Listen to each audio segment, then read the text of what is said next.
In 1956, 26 of the other original investors sold their interest to their partner, Orange businessman Woodbury Ober. He was an unusual man.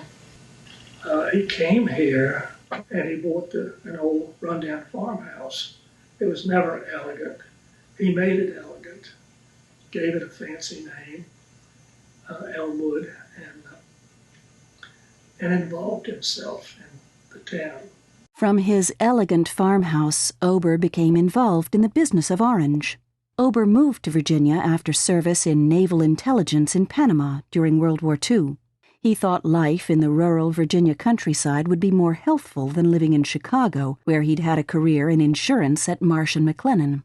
Known as a modest man, Ober brought his business experience and a quiet command authority to the radio station. Until you mentioned something the other day, I never knew he had anything to do with the radio station. But I'm not surprised to learn that he did. On first impression, he was the consummate banker. He was direct, polite, businesslike, smart, really smart. And it wasn't until you had been around him for a while that you realized how much he was interested in people and interested in where he lived. And that's where the radio station and the other things that he did came from. But initially what you saw was a professional, very competent banker. He had a true feeling for community, and he wanted to do things for and with the community, and he did. I realized that what he was doing was building community. And the station was one of the things, one of the ways he was building community.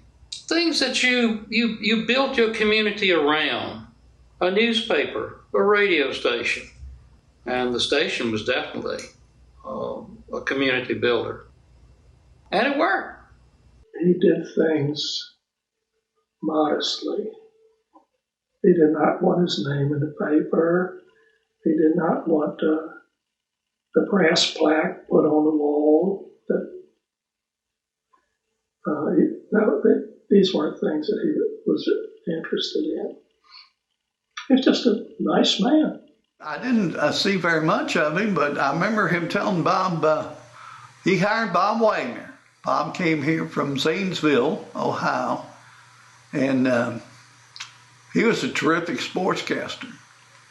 But I remember Mr. Ober telling Mr. Wagner that Fred would be his sportscaster, would do the football games. John Mahaney was WJMA's sales manager in early 1957 when the station struggled financially due to limited small-town sales opportunities. But by the time he left WJMA a year later, the station was in the black. Under Ober, WJMA became a training ground for aspiring young radio people. In 1953, 18-year-old Ron Landry began his broadcasting career at WJMA. From Orange, he worked in 5 different cities and Armed Forces Radio.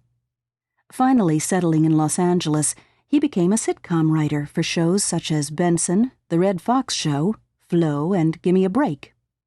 It was Ron Landry who encouraged high schooler Red Shipley to follow his love of radio. He was the one who told me, hey, if I can do it, you can do it.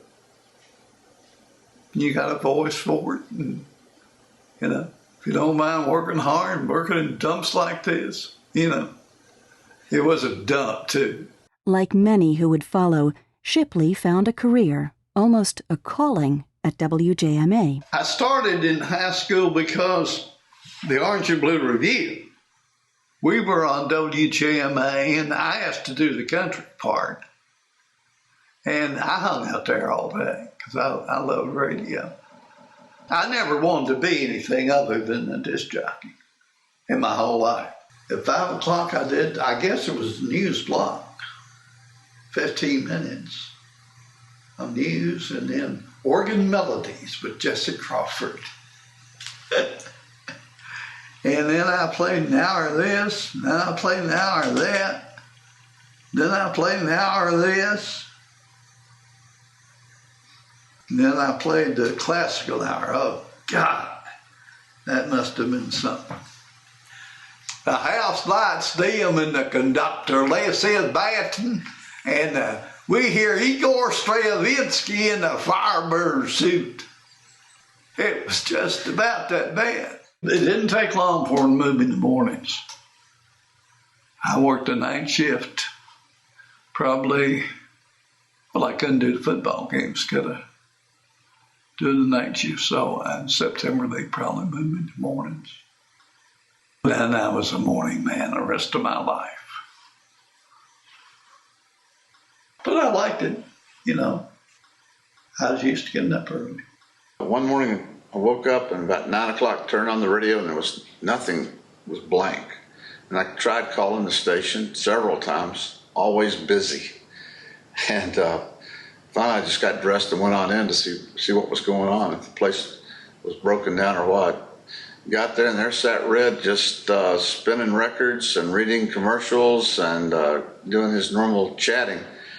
Had never thrown the switch on the transmitter. Had been there since 6 o'clock, probably got in at 5.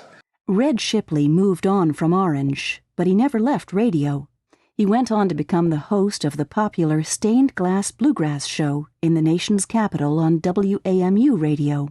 Shipley eventually retired from full-time Washington radio and moved back to his hometown.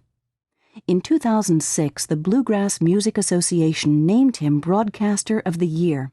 Even while suffering from cancer, he continued with the Bluegrass show, which originated at WJMA and was simulcast with WAMU, a rare joint venture between public radio and a commercial broadcast station.